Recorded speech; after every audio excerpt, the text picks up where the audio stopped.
It's no secret that Rivals 2 is my most anticipated game of 2024. I compete, I make content for, and I commentate a ton of different platform fighters, but the original Rivals always holds a very special place for me. Like, I literally wrote the Rivals viewer guide for the attendee booklet at Genesis. I love this game, and I love the Rivals community. And Rivals 2 changes a lot of things about the original.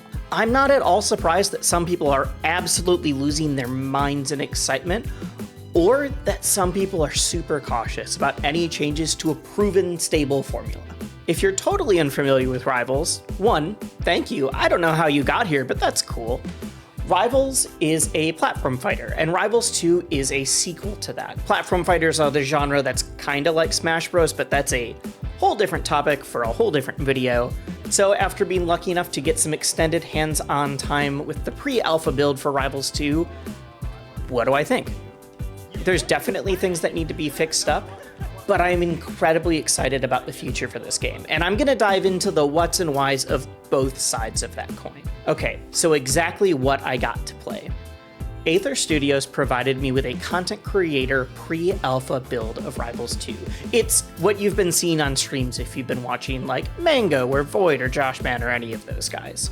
It's the exact same build that other streamers and YouTubers have been playing while the Rivals 2 Kickstarter is up.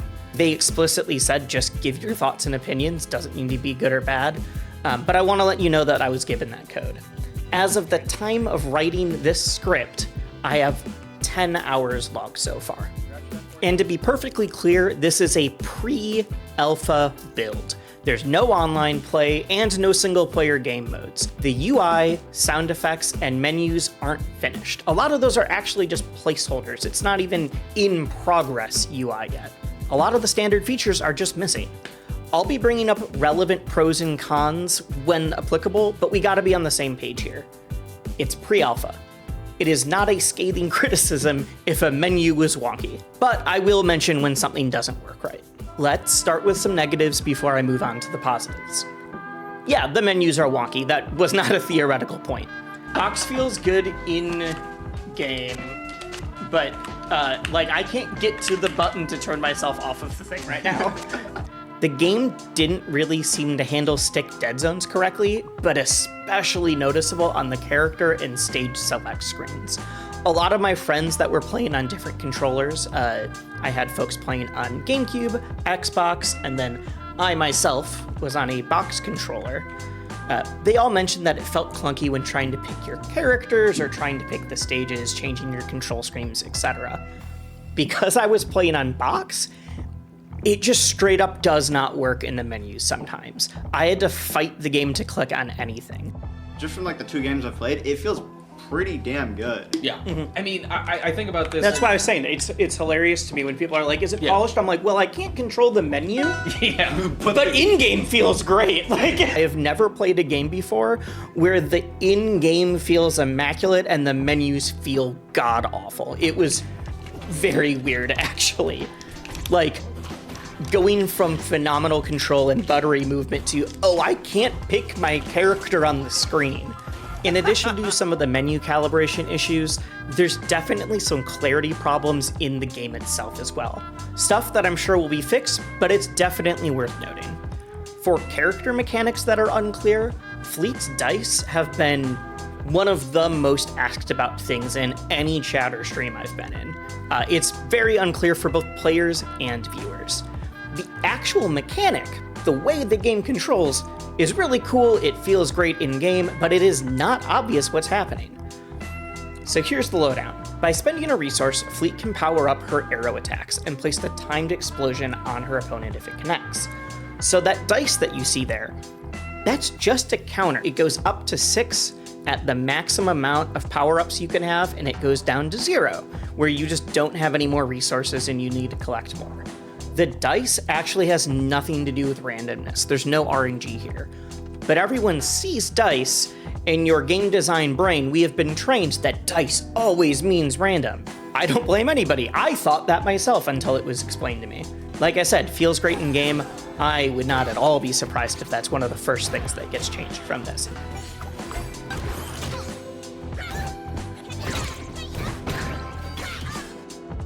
There's other clarity issues too. For one, Maple, when she places Lily and then shields, it just totally obstructs the interaction.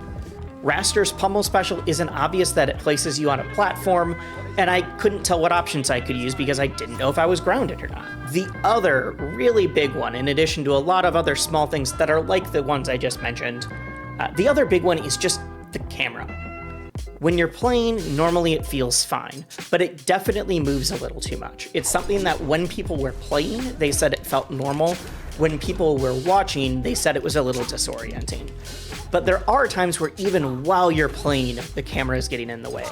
I think, and this is me not as a game designer, it feels like the camera zooms in a little bit too much when the characters are really close to each other. A really easy way to showcase this is on Air Armada. When you spawn in, it isn't clear that what you're on is a platform. It looks like you're on the stage because the camera's so far zoomed in. It's just not clear, and it's indicative of a larger camera issue that's going on here. Like I said earlier, this game is in early alpha. I'm confident this will all get fixed before release, but I do think it's important to mention what isn't clicking and to give genuine feedback to the devs. Okay, so the positives. This game feels amazing. I spent over an hour of my 10 hours total just moving around solo, trying to find little movement tricks, wave dashing around, being as slippery as my heart desired. And that is wild for me to do in a pre-alpha release. I wasn't even recording. I had to go back and record more footage for what you're seeing on screen. It just felt great. I'm not going to go into deep detail on every new or returning mechanic because that tangent is big enough for its own video, but suffice to say, I am ecstatic with the game engine so far. On a similar note, I'm not really going to go into balance. I think it's really silly to talk about balance, whether it is a character or an engine kind of balance, you know, with a minimum of 10 months before the game comes out. And I only had 10 hours. If you've seen any day 1 to month 1 tier list for any other game, and then you take a look at that game later in its life cycle, I would feel like an idiot. Trust me, we don't need to see my thoughts. Unless you tune into stream later, because you know what? Stream deserves to hear the dumb things. You don't. And God, the character design is so good. I'd say that the game engine feels most similar to P+, but characters are where Rivals truly shines.